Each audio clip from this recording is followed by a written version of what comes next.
गांव की रातें हमेशा शांत और ठंडी होती थीं, लेकिन आज की रात में कुछ अजीब सा था। आकाश में बादल घिर आए थे और हल्की हल्की बिजली चमक रही थी। पत्तों की सरसराहट और हवाओं की सरगोशियों में जैसे कोई अदृश्य ताकत छिपी हुई थी। गांव के लोग इस रहस्यमयी माहौल में अपने घरों में दुबक गए थे।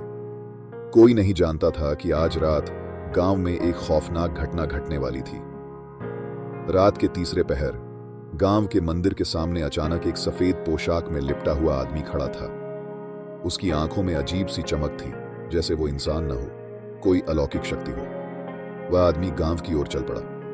उसकी चाल धीमी लेकिन भारी थी, मानो उसके कदमों के साथ पूरी धरती कांप रही हो। कुछ ही पलों में वह गांव के चौपाल के पास पहुंच गया। रामू, जो गांव का चौकीदार था, उसकी नजर उस आदमी पर पड़ी। रामू ने उसे आवाज दी, कौन हो तुम? इतनी रात गए यहां क्या कर रहे हो? वह आदमी धीमे से मुस्कुराया और उसकी आवाज गूंजने लगी, मैं फरिश्ता हूं जो सबकी रक्षा करता हूं। रामू ने उसकी बातों पर विश्वास नहीं किया, लेकिन उसके अंदर अचानक एक अनजाना भय समा गया। वो आदमी धीरे धीरे गायब हो गया, जैसे धुएं में बदलकर हवा में विलीन हो गया हो।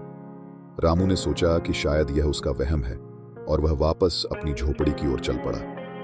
अगले दिन से गांव में अजीब अजीब घटनाएं होने लगीं। जिन घरों के बाहर उस रात फरिश्ते ने कदम रखे थे, वहां अजीब चीखें सुनाई देने लगीं। लोगों ने बताया कि उन्होंने रात को सफेद कपड़ों में एक आदमी को अपने घरों के आसपास घूमते देखा था, लेकिन जैसे ही वह आदमी पास आता, चारों तरफ अंधेरा फैल जाता और उसकी छाया में सब कुछ ठंडा पड़ने लगता। गांव के सबसे पुराने निवासी बाबा हरिराम ने इन घटनाओं को सुनकर अपनी धुंधली आंखें खोली और सबको पास बुलाकर कहा, यह कोई साधारण फरिश्ता नहीं है, यह खूंखार फरिश्ता है जो इंसानों की आत्माओं का शिकारी है। यह पहले लोगों की रक्षा करने का दिखावा करता है और फिर उनके भीतर छिपी हुई बुराइयों को उजागर कर उन्हें निगल जाता है। गांव में खलबली मच गई। हर कोई डर में था कि अगला शिकार कौन बनेगा। एक रात जब गांव के कुछ लोग चौपाल पर बैठकर चर्चा कर रहे थे, तभी अचानक वही सफेद पोशाक वाला आदमी वहां प्रकट हुआ। उसकी आंखें अब और भी लाल हो चुकी थीं, जैसे उसके अंदर एक भूखी शक्ति पल रही हो।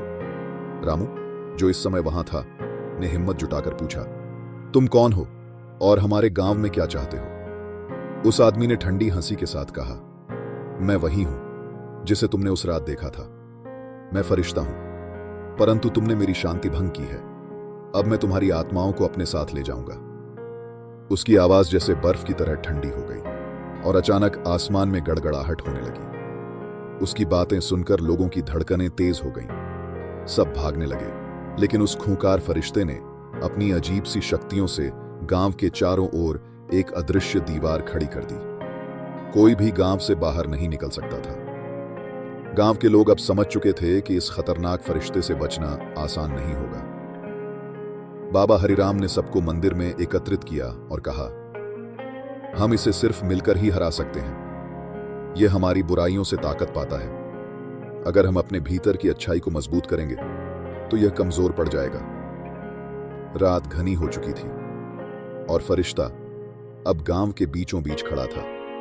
गांव के सभी लोग मिलकर मंदिर में प्रार्थना करने लगे। उनकी प्रार्थनाओं की गूंज ने फरिश्ते को कमजोर कर दिया। वह चीखने लगा। उसकी आवाज अब दर्द से भरी हुई थी, तुम लोग बच नहीं सकते, मैं तुम सबकी आत्माओं का हकदार हूं। वह चिल्लाया, लेकिन उसकी शक्ति अब खत्म हो रही थी। कुछ ही पलों में वह सफेद कपड़ों में लिपटा आदमी धुआं बनकर हवा में विलीन हो गया। उसकी डरावनी छाया गायब हो गई और गांव में फिर से शांति छा गई। गांव के लोग अब राहत की सांस ले रहे थे, लेकिन बाबा हरिराम ने सबको चेतावनी दी, यह खूंखार फरिश्ता सिर्फ सोया है, मरा नहीं। यदि हम फिर से अपनी बुराइयों में डूब गए तो यह दोबारा लौट आएगा। गांव में फिर से शांति लौट आई, लेकिन हर कोई जानता था कि यह शांति स्थायी नहीं थी। फरिश्ता कहीं भी छिपा हो सकता था और यह गांव पर उसकी नजरें हमेशा टिकी रहेंगी। कहानी खत्म होती है, लेकिन सवाल यही है, क्या फरिश्ता सच में चला गया था या वो कहीं छिपकर अपने अगले शिकार का इंतजार कर रहा था?